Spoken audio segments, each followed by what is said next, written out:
అమర్ వాళ్ళ నాన్నగారు అమర్కి ఫోన్ చేసి మీ తమ్ముడు వినోద్ అమెరికా నుండి వస్తున్నాడని చెప్పి అంటూ ఉంటే, నాన్న ఈసారైనా వాడిని ఎక్కువ రోజులు ఉండమని చెప్పండి అని అమర్ అంటూ ఉంటాడు. ఈసారి వాడు పర్మనెంట్గా వచ్చేస్తున్నాడని సదాశివం గారు చెప్పడంతో అమర్ చాలా హ్యాపీగా ఫీల్ అవుతాడు. తర్వాత పిల్లలందరినీ కూడా పిలిచి, మీకు ఒక గుడ్ న్యూస్, మీ బాబాయి అమెరికా నుండి వస్తున్నాడు, ఇకపై మీతోనే ఉంటాడని చెప్పడంతో పిల్లలు కూడా చాలా హ్యాపీగా ఫీల్ అవుతూ ఉంటారు. ఇక అప్పుడు అక్కడే ఉన్న ఆరు అమర్తో, వినోద్ జాబ్ మానేసి పర్మనెంట్గా వచ్చేస్తాడని నేను అస్సలు అనుకోలేదండి అని చెప్పి అంటూ ఉంటుంది. దాంతో పిల్లలు అమర్ వీళ్ళందరూ కూడా షాక్ అవుతూ ఉంటారు. అసలు మా తమ్ముడు గురించి నేను కానీ పిల్లలు కానీ ఎప్పుడు చెప్పలేదు కదా, మరి మా తమ్ముడు గురించి నీకెలా తెలిసిందని చెప్పి అమర్ అడుగుతూ ఉంటే ఆరు కంగారు పడుతూ ఉంటుంది. అవును, మా బాబాయ్ గురించి నీకెలా తెలుసు అని చెప్పి పిల్లలు అంటూ ఉంటారు.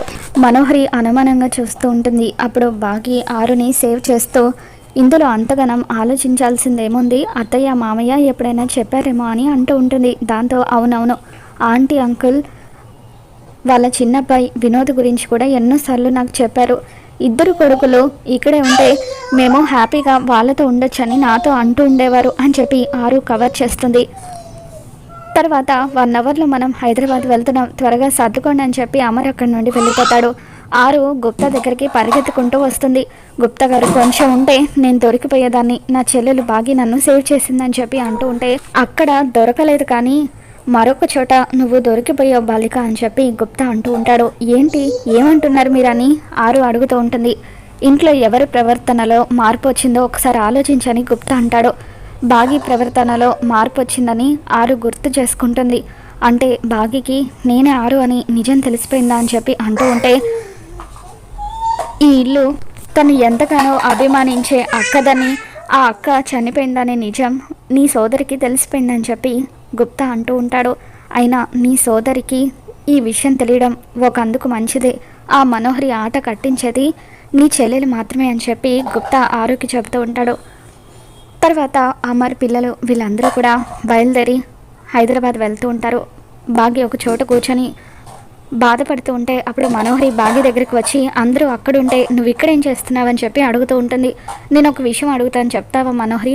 ఆ రోజు కొడైకెనాల్లో నువ్వు నన్ను కలిసావు కదా, నన్ను కలిసినప్పుడు నువ్వు కావాలని నన్ను ఇంటికి రాకుండా చేశావు, నా ఫోన్ పగలగొట్టావు, నన్ను తప్పుదారి పట్టించావు, అప్పుడు కావాలని ఇదంతా చేసావు కదా, నువ్వు అనుకున్నది జరగడానికే చేసావు కదా, ఈ ఇల్లు ఆరు అక్కదని నాకు నిజం తెలిసిపోయిందని చెప్పి బాగి అంటూ ఉంటుంది. నీకు నిజం ఎప్పుడు ఎలా తెలిసింది? నీకు తెలుసని అమర్కి తెలుసా, పిల్లలకి తెలుసా అని చెప్పి మనోహరి అంటూ ఉంటే, లేదు మనోహరి, వాళ్ళు నాకు నిజం తెలియకూడదని అనుకుంటున్నారు. ఎప్పుడు వాళ్ళు నాకు నిజం చెప్పాలనుకుంటే అప్పుడే నిజం తెలిసినట్టు నేను కూడా ప్రవర్తిస్తాను, నీ ముఖం వెనకాలన్న అసలైన హంతకురాల్ని బయట పెడతాను అని చెప్పి బాగి మనోహరికి వార్నింగ్ ఇచ్చి అక్కడి నుండి వెళ్ళిపోతుంది.